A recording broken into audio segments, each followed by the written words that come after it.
So hey guys, যেমনটা আমরা world of immortal সিরিজের লাস্ট এপিসোডে দেখেছি যে শাও চেনের ফাইট হয়ে গিয়েছিল জিউয়ের সাথে, যেখানে জিউ শাও চেনের সাথে ফাইট করার জন্য তার মনস্টার বিস্টকে ব্যবহার করতে শুরু করে, যা ছিল একটি সেন্টিপিডি, এবং সেটি তার হ্যাভেন লেভেলের পাওয়ারগুলোকে জাগিয়ে তুলেছিল। যেখানে সাথে সাথে সে তার 3 জন ঘোস্ট বন্ধুকেও বের করে এনেছিল, যার পর তারা জঙ্গলের আরও গভীরে চলে যায়। প্রিন্স জিউ ও তাদের পিছু করার চেষ্টা করেছিল, যার ফলে প্রিন্স জিউয়ের অনেক সাথী মারা গিয়েছিল এবং শাও চেন ইমমর্টাল কিংয়ের সামনে পৌঁছে যায়, যেখানে তার সাথেও কেউ ছিল, কিন্তু শাও চেন তাকে ওখানেই ফাঁসিয়ে চলে যায়। এরপর যখন শাও চেনের ফাইট হয় প্রিন্স জিউয়ের সাথে, তখন সে তার পাওয়ার ব্যবহার করে প্রিন্স জিউয়ের একটা হাতই কেটে ফেলেছিল, সাথে সাথে সে প্রিন্স জিউয়ের সব সাথীদেরও মেরে ফেলেছিল। এরপর পরের সিনেই আমাদের শাও চেনকে দেখানো হয় তার 3 ঘোস্ট বন্ধুর সাথে, যেখানে সে তাদের সাথে পরবর্তী প্ল্যানিং করছিল, কিন্তু একই সাথে তার বন্ধু কিং অফ হেল, যার হাত শাও চেনকে বাঁচাতে গিয়ে নষ্ট হয়ে গিয়েছিল, সে এখন যে কোনোভাবে তার নতুন হাত পেতে চাইছিল। এই কারণেই সে একটি শুকনো কাঠকে নিজের হাতের জায়গায় লাগানোর চেষ্টা করতে থাকে, যা তারা সবাই দেখছিল, এবং শাও চেন তাকে বলে যে, বন্ধু, এটা কি কাজ করবে? আর সত্যি বলতে এমনটা হওয়া সম্ভবই ছিল না, কারণ একটা শুকনো কাঠ কোনো জীবন্ত প্রাণীর সাথে কিভাবে কানেক্ট হতে পারে? এই দৃশ্য দেখে কিং অফ হেল খুব রেগে যাচ্ছিল, কারণ তার যে কোনো উপায়ে নিজের হাত ফেরত লাগত, তাই সে ওই কাঠটা তুলে দূরে ছুঁড়ে ফেলে দেয়। যেখান থেকে কিং অফ রিইনকার্নেট আসছিল, যে এসব দেখে দুঃখ পাচ্ছিল। তার সঙ্গীর এমন অবস্থা দেখে তার খারাপ লাগছিল, কিন্তু আমরা দেখতে পাই যে কিং অফ রিইনকার্নেটের কাছে একটা মেডিসিন আছে। এদিকে শাও চেন এটার জন্য নিজেকে দোষী মনে করতে থাকে এবং কিং অফ হেলকে বলে যে, আমাকে মাফ করে দিও বন্ধু, কারণ এই ইনজুরিটা আমার কারণেই হয়েছে। কিন্তু তোমার চিন্তা করার কোনো দরকার নেই, কারণ যে এটা করেছে তাকে এর চড়া মূল্য দিতে হবে, তার প্রাণ তো আমি নিজের হাতেই নেব। তখনই হেঁটে চলে আসে কিং অফ রিইনকার্নেট। সে তার সঙ্গীকে সরিয়ে কিং অফ হেলের সামনে পৌঁছায় এবং ওই মেডিসিনটা কিং অফ হেলের সেই ভাঙা জায়গায় লাগাতে শুরু করে। শাও চেন তাকে জিজ্ঞাসাও করে যে, বলো তো বন্ধু, এটা আসলে তোমার কাছে কি আছে? কিন্তু সে কেবল তাকিয়ে দেখছিল যে কিভাবে কিং অফ রিইনকার্নেট তার হাতের চিকিৎসা করছে। সে ওই মেডিসিনটা সামান্য একটু স্পর্শ করিয়েছিল।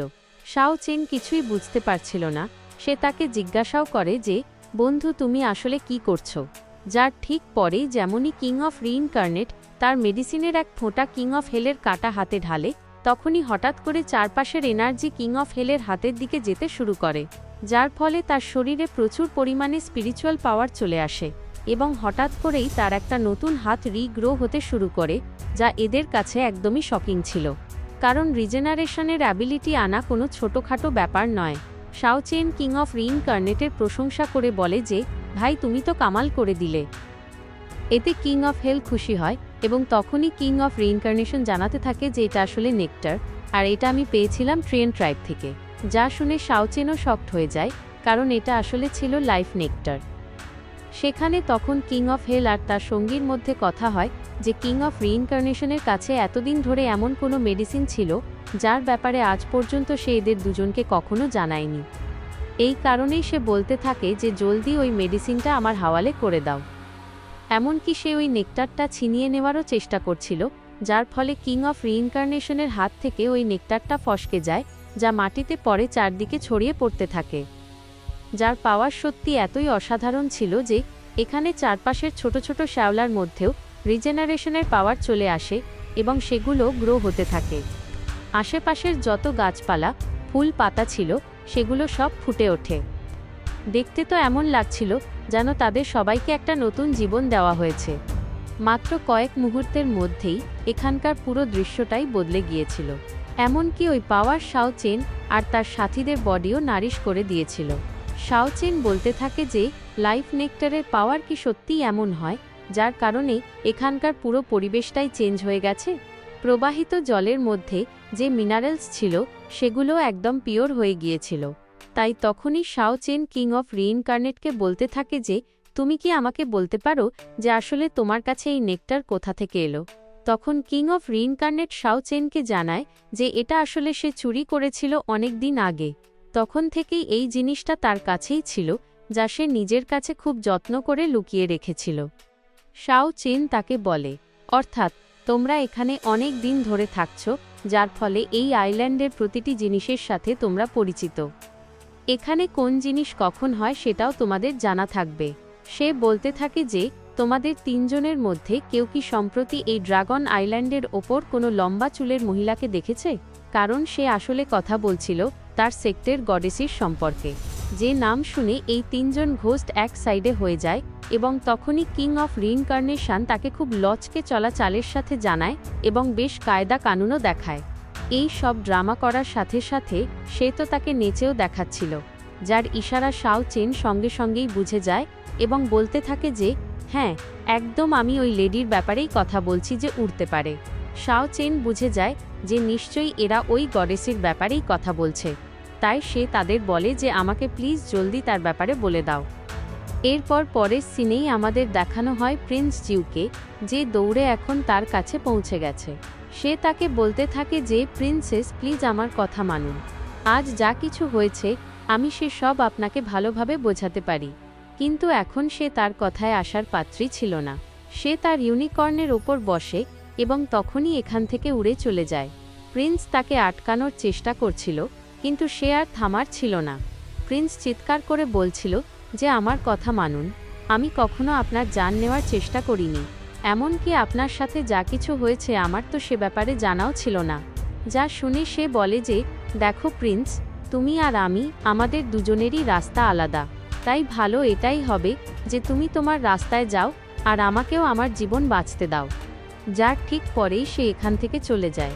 সেই মুহূর্তে প্রিন্সের পেছন থেকে সেখানে চলে আসে তার সেনাপতি, যাকে দেখে প্রিন্সের রাগ উঠে যায় এবং বলতে থাকে যে গো ইয়ান, আসলে তুমি এমনটা কেন করলে? এমনকি সে তো গো ইয়ানের ওপর নিজের সোর্ড চালাতেও যাচ্ছিল, কিন্তু গো ইয়ান প্রিন্সের হামলা করাতে একটুও টলে না, বরং সে এটা বলতে থাকে যে প্রিন্স, আপনার ফ্যামিলির অনেক আশা আপনার ওপর রয়েছে আর আমি আপনাকে কোনোভাবেই একটা মেয়ের চক্করে বরবাদ হতে দেব না। কারণ এই কথাটা আপনারও জানা যে আমাদের ক্ল্যান মেম্বার্সরা আপনার অপেক্ষা করছে যাতে আপনি ওখান থেকে এনসেস্ট্রাল ড্রাগনকে ধরে নিয়ে যান, কারণ তবেই গিয়ে আপনার জিউ ক্ল্যানের রেপুটেশন আবার তৈরি হতে পারবে। আর ড্রাগনের ব্যাপারে শুনে তখন গিয়ে প্রিন্সের রাগ কিছুটা শান্ত হয় এবং সে বলতে থাকে যে আপনি চিন্তা করবেন না, নিঃসন্দেহে আমি এনসেস্ট্রাল ড্রাগনকে নিজের হাতেই ধরব, কিন্তু তার আগে আমার জন্য সবচেয়ে জরুরি কাজ এটা যে আমি শাও চেনের মাথা নিজের হাতে কেটে আলাদা করি। কেবল তখনই গিয়ে সে নিজের মনে জমে থাকা ওই ঘৃণাকে বের করতে পারবে। এরপর আমাদের দেখানো হয় আকাশে উড়তে থাকা তাকে, যে যখন এগিয়েই যাচ্ছিল তখন সেই মোমেন্টে তার মাথায় সামান্য ব্যথা হয় এবং সে ফেইন্ট হয়ে যায়। যার খবর যেমনই ওই ইউনিকর্ন পায়, সে সাথে সাথেই উড়ে জঙ্গলের ওই এরিয়ার ভেতর পৌঁছে যায় যেখানে খুব বেশি মাত্রায় পজিটিভ এনার্জি ছিল, যেই এনার্জির কারণে এখনই তার জ্ঞান ফিরে আসে। আর এই জায়গাটাকে অ্যাকচুয়ালি বলা হয় ট্রি ভ্যালি। এখানে সে এখন পর্যন্ত আসেনি, তাই সে বলতে থাকে যে আসলে এই জায়গাটা কোনটা, কিন্তু যে ইউনিকর্ন ছিল সে তো এগিয়েই যাচ্ছিল এখানেই থাকা একটা বিশাল আকৃতির গাছের দিকে। এই গাছটা আসলে ছিল সব গাছের ট্রি এনসেস্টার, যে ট্রিয়েন ট্রাইবের সদস্য ছিল। ইউনিকর্ন ট্রি এনসেস্টারের পিওর ওয়াটার পান করতে থাকে। যেখানে যেমনই সে তার চারপাশের এনভায়রনমেন্ট চেক করে, তখন তার এই বিষয়ে অনুভূতি হয় যে এখানে খুব বেশি স্ট্রং লাইফ এনার্জি বইছে।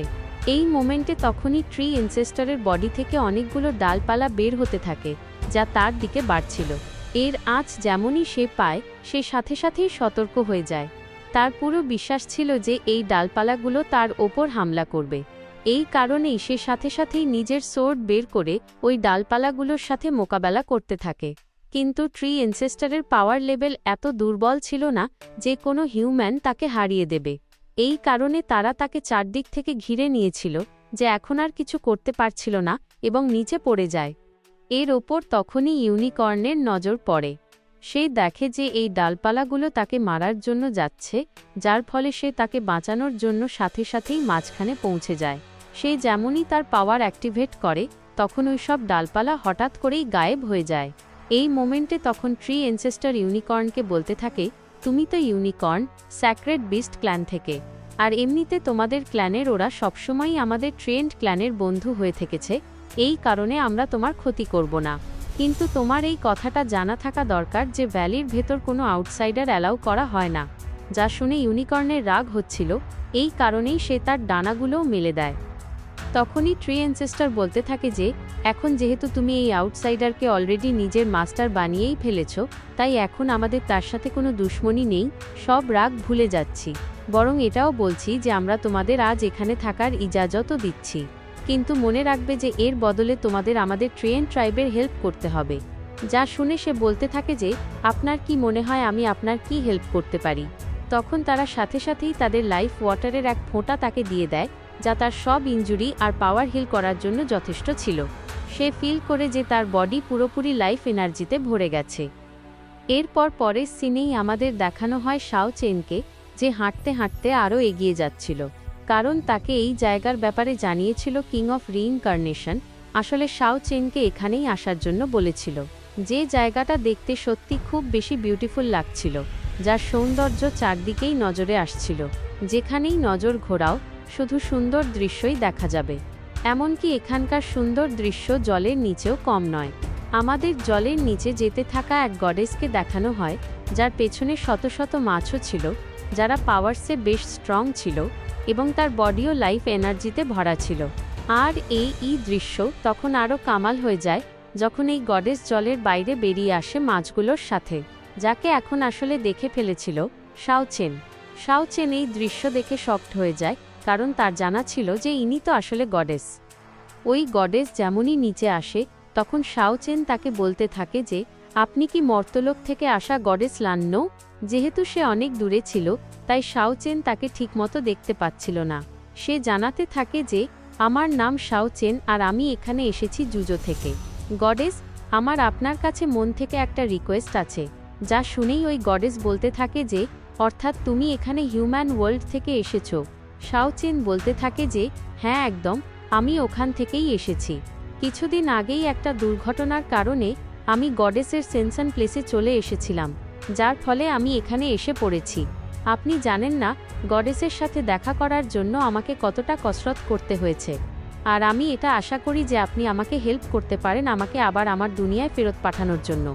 আপনি কি আমার জন্য হেভেনলি গেট খুলে দিতে পারেন যাতে আমি আবার নিজের বাড়ি যেতে পারি? যা শুনে তখনই ওই গডেস নিজের রূপ বদলাতে শুরু করে এবং বলতে থাকে যে তুমি কি সত্যিই হেভেনের দরজা খোলাতে চাও? কিন্তু আসল কথা তো এটা যে আমি এমনটা করতে পারি না। তবে এখন যেহেতু তুমি হিউম্যান ওয়ার্ল্ড থেকে আসা একজন ওয়ারিয়ার, তো তুমি আমার জন্য এমন কিছু করতে পারো যাতে আমি খুব বেশি ইন্টারেস্টেড। আর গডেস পাওয়ারসে মর্টাল ট্রান্সফরমেশনের 4th হেভেনে ছিল। যা শুনে শাও চেন বলে যে অর্থাৎ আপনি লান নু নন। এর আগের স্টোরি আমরা নেক্সট পার্টে দেখব।